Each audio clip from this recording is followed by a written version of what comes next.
Let's take a look at these group titles again. Let's go to the reference page.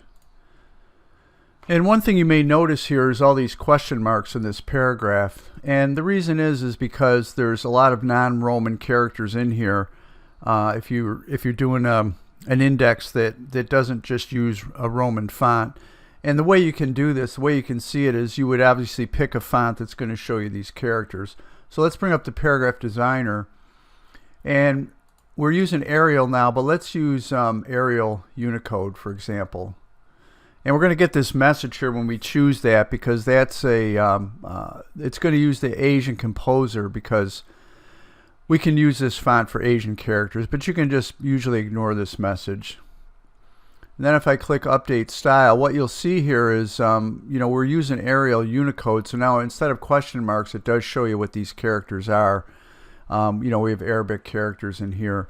So if you're working with non-Roman characters and you want to make sure that your characters are in here, then you can choose a different font and just use the one that's appropriate, that's going to give you the characters that you want. And you can add and subtract characters from these from this line as well.